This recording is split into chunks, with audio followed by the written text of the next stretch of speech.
بریم ببینیم شانس کی بهتره. سنگ کاغذ بچی.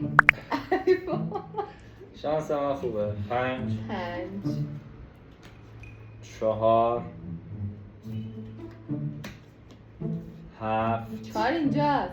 1 2 3 4 7 3 باختم که.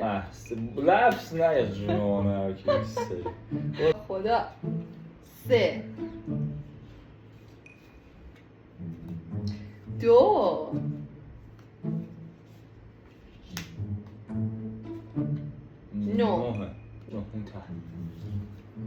خدای من با همین فرمون برد. دوباره تکراره. 2 2 کردی آته من 1 1 6 عالی. ای بابا 1 آها اینه. فکر کردی الکیه. 7 سه تا میخوام میشه اینجا. 8 نشستم به در نگاه میکنم، دری که آه میکشه. به به 6 میشه 1 2 3 4 5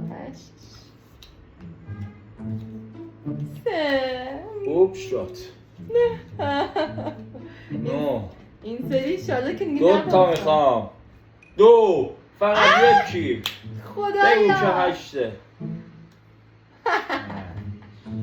یه 8 ناقابل. به به 4 خودم بردم تمام شد رفت. نه عمره 9 نه. داری. این 8 5 آقا 8 چرا نداری؟ 100% 1 یا 5 آقا 5 بود دیگه. من اون اینو برای من بود. نه 5 من بود. نه آقا 5 من بود. جیر زنه. باورم نمیشه. من بودم الان تو بابا 4 یه دقیقه حواسم نباشه.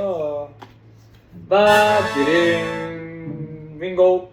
آقا این خودش آشوبی کارم و بازی چیده بود. اتمام اینا رو رسونه. گذاشته بود به من گفت بیا اینا بازی آماده است. کاملا صادقانه و در تو به من پاکترین حالت گفتی ما. تو گفتی اینا رو نه. چیدم بیا بازی کنیم. نه بعد گل نگفت زدم اینا رو یه جوری چیدم. آیا خواستم بچینم یه جوری بچینم 8 دقیقه دیر در نیاد. من اینو قبول ندارم آقا برو بابا. من بردم. چرا من میبرم؟ بازی ناسالمه. با تو میبری بازی در پاکترین حالت ممکن خودش. این بازی رو انجام بده خیلی باحال.